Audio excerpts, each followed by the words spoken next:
የአብይ ጉድ ተጋለጠ። አዎ ባለፉት 5 ዓመታት ውስጥ በኢትዮጵያ ምድር የተከናወኑ ግዙፍና በሚሊዮን የሚቆጠሩ ሰዎችን ያስገረመው ሚስጥሮች ይፋ ሆነዋል።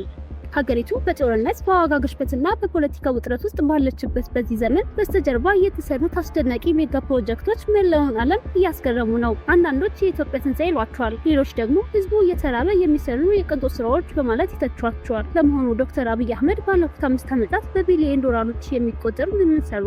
ዛሬ እውነታውን በዝርዝር እንመለከታለን። እስከ መጨረሻው ድረስ አብራችሁን ቆዩ። የአድዋ ድል መታሰቢያ ሙዚየምና የኮሪደር ልማት የመጀመሪያውና መላው አዲስ አበባን ገጽታ የቀየረው ትልቁ ስራ የከተማ ኮሪደር ልማትና የአድዋ ድል መታሰቢያ ሙዚየም ግንባታ ነው። ለዓመታት ተዘንግቶ የቆየውን የጥቁር ህዝብ ኩራት የሆነው የአድዋ ድል በዋና ከተማዋ መሃል በሚያስደምም አሰራር ተገንብቶ ማጠናቀቅ ተችሏል። ከዚህ ጎን ለጎን አዲስ አበባ በአጭር ወራት ውስጥ ሙሉ በሙሉ የቀየረው የኮሪደር ልማት ሰፊ የእግረኛ መንገዶች፣ የብስክሌት መስመሮችና አረንጓዴ ስፍራዎችን በመፍጠር ከተማዋን የአፍሪካ ብሩህ መዲና አድርጓታል። እርግጥ ነው ይህ ፕሮጀክት በርካታ ቤቶችን እንዲፈርስ በማድረጉ ከፍተኛ ቅሬታና ክርክርን አስነስቶ ነበረ። የታላቁ ህዳሴ ግድብ ማጠናቀቂያ ምዕራፍ ባለፉት 5 ዓመታት ውስጥ የተመዘገበው ሌላው ትልቁ ድል የህዳሴ ግድብ ግንባታ ፍጻሜ ነው።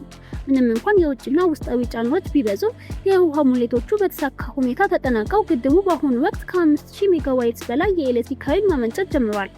አብይ አህመድ ይህን ፕሮጀክት ያለምንም የውጭ ብድር በሀገር ውስጥ በሆነና በህዝብ አስተዋጽኦ ብቻ ወደ ማጠናቀቂያው ማድረስ መቻላቸው ትልቅ የዲፕሎማሲና የኢኮኖሚ ጉድ ተብሎ የሚነሳ ነው።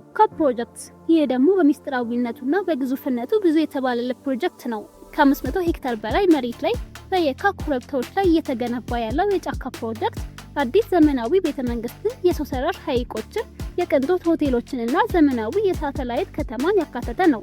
ከ5 ቢሊዮን እስከ 10 ቢሊዮን ዶላር ያወጣል ተብሎ የሚገመተው ይህ ስራ የአብይ ትልቁ ህልም ተብሎ የሚጠራ ሲሆን ለትችትና ለውይይት ግንባር ቀደም ስፍራን ይዟል። በስንዴ ምርት ራስን መቻልና የግብርና ትራንስፎርሜሽን በዶክተር አብይ መንግስት የውሃ ማማ ከሚለው ስያሜ ወጥተን የኮሪደርና የምግብ ማማ መሆን አለብን በሚል መሪ ቃል በግብርናው ዘርፍ ትልቅ አብዮት ፈጥሯል።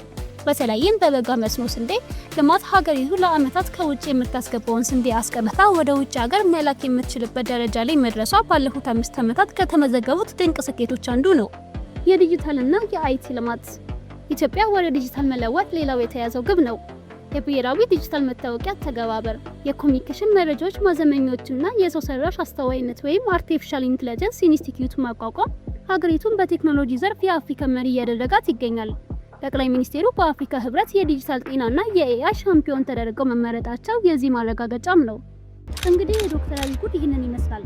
በአንድ በኩል ሀገሪቱ በከፍተኛ የኑሮ ውድነትና የጸጥታ ችግር ውስጥ ብትሆንም፣ በሌላ በኩል ግን እነዚህ የታሪክ አቅጣጫ የሚቀይሩ ሜጋ ፕሮጀክቶች ተገንብተዋል። ታዲያ እናንተ በዚህ ስራ ላይ ምን አስተያየት አላችሁ? እነዚህ ግንባታዎች የሀገሪቱን ገጽታ የሚቀይሩ ድንቅ ስራዎች ናቸው ወይስ ደግሞ ቅድሚያ ሊሰጣቸው የማይገቡ የቅንጦት ግንባታዎች? ሀሳባችሁን በኮሜንት ላይ አስቀምጡልን። ቪዲዮውን ከወደዳችሁት ላይክ፣ ለአዳዲስ መረጃዎች ደግሞ ቻናላችንን ሰብስክራይብ ማድረጋችሁን እንዳትረሱ። በሚቀጥለው ቪዲዮ እስከምንገናኝ ድረስ መልካም ቆይታ።